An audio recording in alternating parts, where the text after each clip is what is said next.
Welcome to my FL Studio tutorial. To start things off, I want to say that this tutorial is about how to use FL Studio as a program and not how to make music. I might do that at a later time. I also want to say that I am not an expert whatsoever. This is just knowledge I've picked up over the last 10 years of my life using this DAW. That being said, music and audio is my strong suit, not so much anything to do with video editing. Best thing I can do is just smash clips together like some idiot using Windows Movie Maker in 2005. And to keep this kind of organized, I'm kind of using a table of contents from a book I learned from oh God, about 10 years ago as well. I don't even know when the book was written, but I'm going to be using the table of contents from this book to kind of keep things organized because I don't want to go off on a trail and then cover stuff again if I ever decide to make this like a multiple episode thing. So right off the bat, we got what is FL Studio? Well, FL Studio is a DAW known as a digital audio workstation, and you can do just about anything in a DAW. In fact, I think that's even who is FL Studio for? Well, FL Studio, it can be from either novice people who have absolutely no experience, or it can be for anybody. Like it can be for the top of the line people. It can be for the lowest people who have no idea what they're doing. It can get really expensive really fast. There's backhanded ways of getting a hold of stuff, and I won't point anywhere in general, and I don't condone piracy at all. But most people who ever got a hold of FL Studio, whether it be the demo version, and I will admit the demo version is amazing and it has everything you might need to experiment. The only thing you can't do is save projects. And let's be honest, if you're just now starting out, chances are you're not trying to save projects. You're just trying to get a feel for it, understand it, really just kind of get the best idea of what you like dealing with, without spending any money. Like, oh, making music, I heard some sick tracks, I want to try doing that too. And then opening up and then like playing with this thing right here and just being like, oh, whoa, cool, this is going to be really cool. I'm going to be a music making master. And then you figure out, you hit the space bar and then you instantly close the program and never want to touch it again. And that was my first experience with FL Studio about 13 years ago, and I've been making music for 10 years. So after launching it once, I just didn't touch it for like 3 years, and then one day, I don't know why, it was my freshman year in high school, and I just decided to launch it up again, and I just took off. I found a YouTube tutorial showing you how to make like a single hardstyle track, and like he broke open the piano roll and showed you all the notes, and I completely cloned everything he did, and from there I just slowly learned based off of that one video. And I really wish I could find it just so I could link it and just like give like mad credit to that dude, because he started everything that I've done with FL Studio. So the next bit has to do with system requirements. Now honestly, you can run FL Studio off of anything. I mean, shoot, they even have an app for your phone. You really can run it off anything. Now, the big thing is changing your buffer length. Now, don't worry about this yet. I'll get there later. I just want to show really quick, like the older the hardware you get to, the more you're going to overload your processor because it's a worse processor. We've come a long way in technology. And if you try to run FL Studio like there's too many sounds going on at once, you're gonna get something that sounds a little bit like this.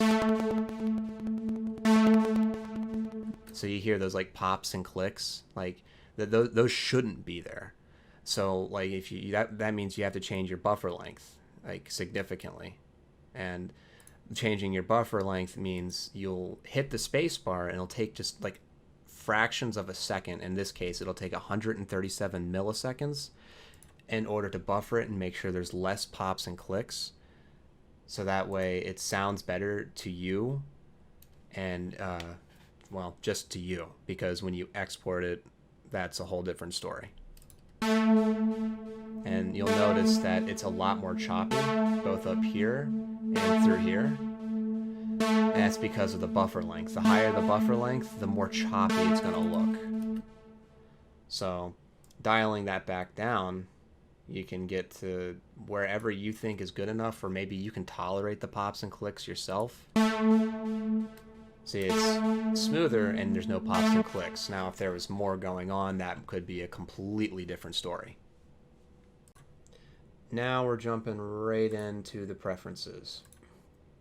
Um, the first tab here, this is for any kind of MIDI controller.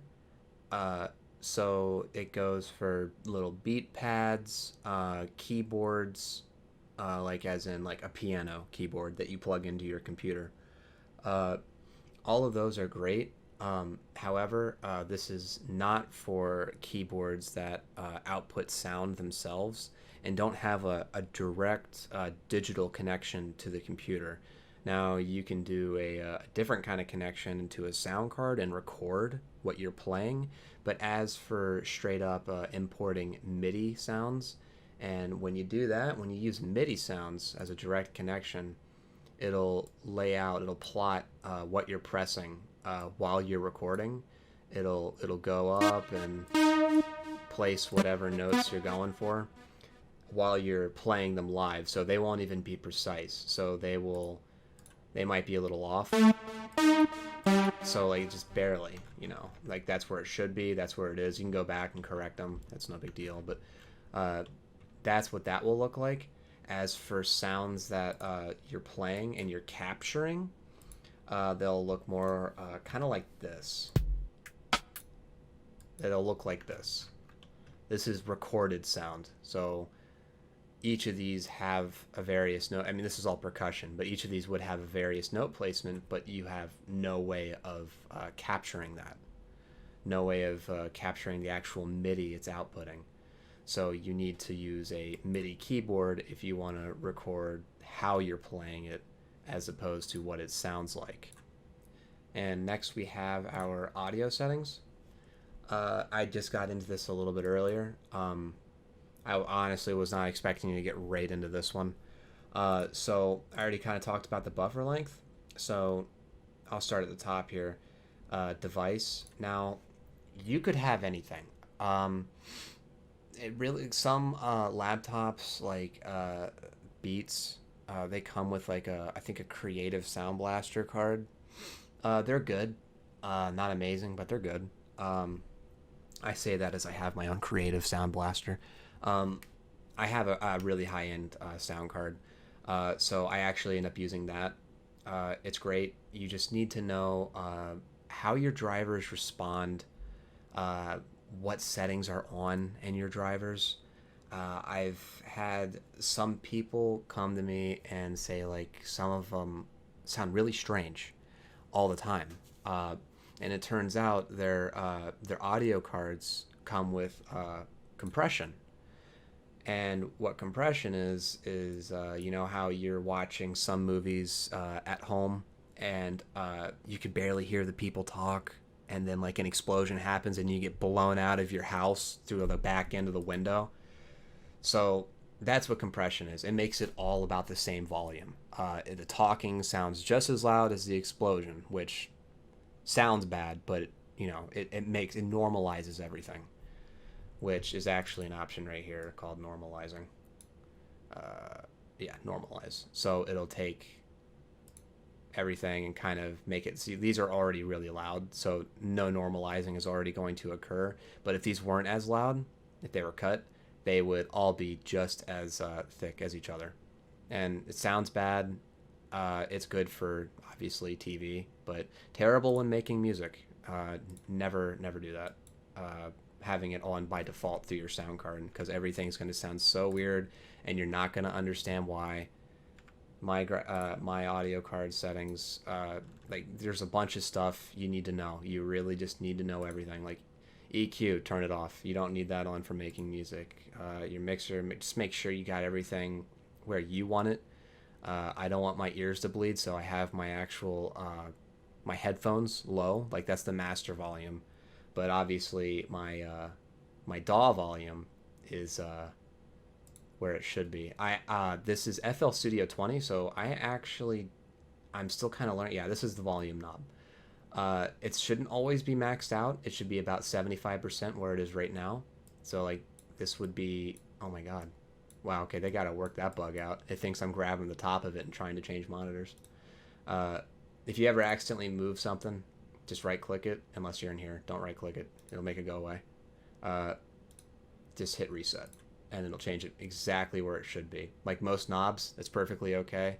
This is the playlist. Don't do that. I'll talk about the playlists probably in a little bit. But anyway, make sure you know what you got with your sound card. That's all that really was about. Other than that, moving on to buffer length.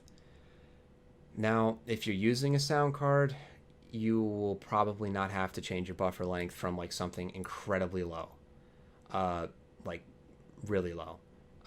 If you're using a primary sound driver or like speakers or anything like that, chances are you're gonna have to keep them up pretty high. It will make your sound better. It'll come out cleaner from no pops and clicks. Remember earlier, but it will come out kind of slow. It will be a little bit delayed. Just as long as you're listening to it, you don't need to do any like live stuff. You know, you're listening to it and you're setting everything up to sound amazing. That's your primary goal as for making music. You're not live mixing music, so you don't need anything that has low latency. Low latency is just, or low buffer length, kind of the same thing. That is for just nice. It's just nice to have. That's honestly, that's all it really is. Uh, Auto close. It's free the audio device for other applications. Again, basically, that's an audio card option. Essentially, I'll boil it down. FL Studio takes direct control of your audio card. And again, this is if you have an audio card. Don't worry about it if you don't. If you're not sure if you have an audio card, you could probably find out through your devices. So through Device Manager, you can find out through there. Anyway, auto close. FL Studio takes direct control of your audio card, and it will make it so you can't play anything else that outputs sound. Like you load up YouTube while you have FL Studio up, YouTube will fail to play the video because it can't properly export sound, so it's just going to crash on you. So that's what that is. As for it to be on or off, again, this is your preferences. That's completely up to you. It will not impact quality. It will not impact performance. Nothing. We've got use polling. Use polling is a technique for managing primary sound driver's audio buffer, which allows much smaller buffer without underruns, usually. On some PCs, however, it can have the opposite effect. So that is definitely an option. You just kind of want to turn on, see if it helps. If it doesn't, turn it off. Use hardware buffer. Again, that's for sound cards. It uses the hardware audio buffer of the primary sound driver enabled sound cards. It should be good for, I would say, older hardware because, you know, a lot of older hardware, well, newer hardware too, has built-in sound cards kind of into the motherboard itself. So you kind of want to just turn it on or off, see if it helps. If it doesn't, turn it off. And use 32-bit buffer. That's it. It works with Windows XP or above. It just uses a 32-bit floating point buffer. That's, again, another option you just want to turn on or off. I'm not entirely sure if it impacts whether or not if you have a 64-bit machine. So if you have a 64-bit machine, maybe leave it off. Turn it on, see if it helps. But ultimately, again, just like these other options right here, I just recommend turning it off if you have a 64-bit machine. But if it works, hey, it works. So right here it says priority. It's at the highest. Just like through Task Manager, you can assign certain levels of priority for certain processes, and this would be one of them. So you're just saying that you want FL Studio to have the highest priority for the processor to get the most power out of it. Safe overloads. Anytime there is an overload with pops or clicks or there's too much going on, it will prevent it from freezing the actual GUI itself, like the display and like all these movement things. So it'll mainly have an effect on audio, not so much on the program itself. Uh, Playback tracking. So playback tracking, uh, it can solve jittery, incorrect playback positions or solve audio recording alignment problems. So it's recommended if you have a okay, driver would be used for high quality sound cards, like I've been mentioning before. Um, the audio driver is used for the playback position. If you have a high quality audio device with native ASIO drivers on Windows, you're going to want to use driver. So ASIO drivers are, when you have a high quality sound card, typically they'll come with ASIO drivers. Um, just like right here, Creative Sound Blaster, that sound card I have, it has an ASIO device. It has drivers for it. So I would want to use driver. There's a hybrid option, which the driver hybrid position, this option most effective when fixing visual jitter under primary sound drivers. So if you're using primary sound driver, you don't have any sound card, this could fix some of your problems, but it's kind of experimental, just like with the polling and the polling and 32-bit buffer and sometimes hardware buffer. It could help you. The mixer is the default. It works pretty well with latency around 10 milliseconds or less to solve audio video timing problems that can happen with some audio devices. So basically, if you don't fall under driver, hybrid's not working for you, just default on mixer. The offset itself, don't worry about that too much. The default's 0. It mainly was to solve problems with Windows Vista back when that trash OS came out. So there's multi-threaded generator processing and multi-threaded mixer processing. So these two options, the generator is the VST options in order to certain VSTs like Citrus is a default one it comes with. So you're saying you want this to spread all of its performance out on all of the cores. So it can get optimal performance. And mixer is just the DAW itself. So you're saying when it's going through the playlist here with certain patterns going through, you're telling it that you also want it to spread the workload out through all the processing options. Now both of these will be turned on by default. If you go into the settings, I'll go over it later. Both of these will be turned on by default if you have a processor that has multi-threading options and you turn it on, or if it automatically turns on by default. I'm not sure if I did that myself. But if you have that turned on, these turn on by default. And this is a pretty big option right here, Smart Disable.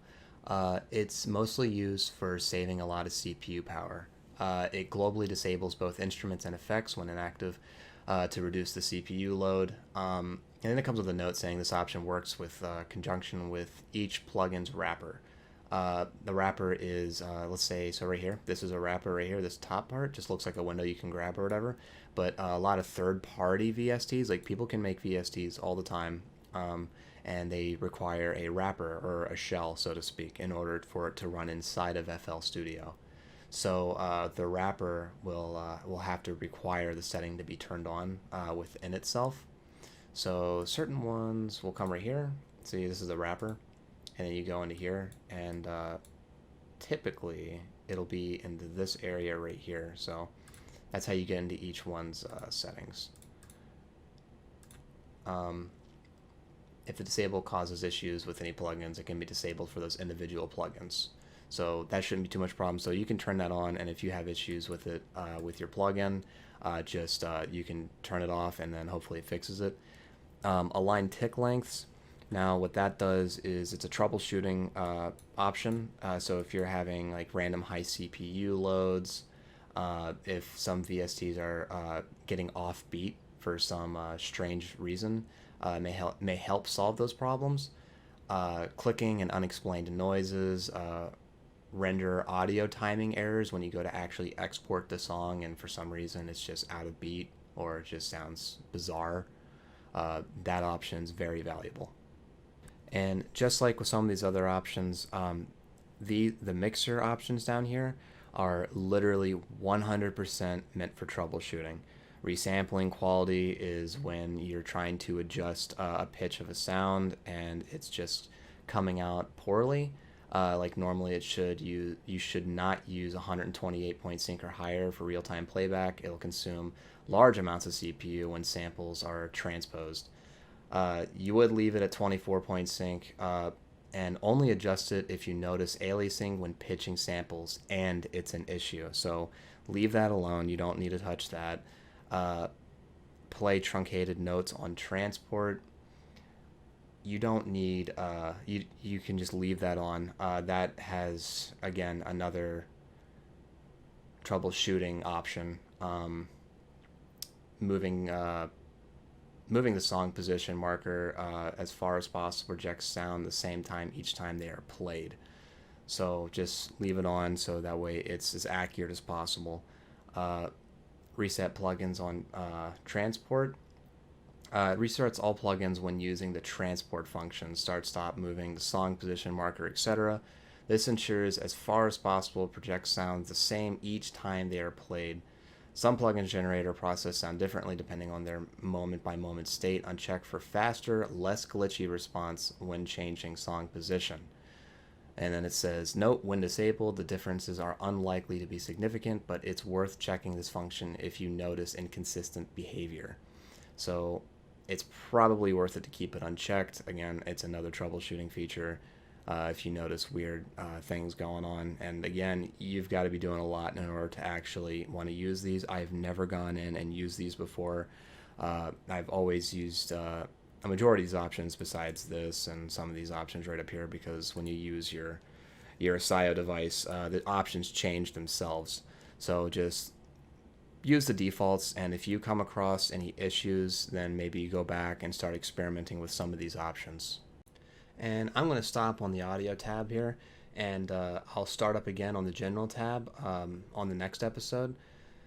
And don't worry, this isn't taking any of my attention away from making music. I'm still working on songs, so no worries there. My next song is going to be Demos. It's an original song, and it's going to be mainly inspired from the massive Geometry Dash community that surrounded Phobos. So look forward to posting that one out there, guys. Thanks for watching, and see you in the next episode.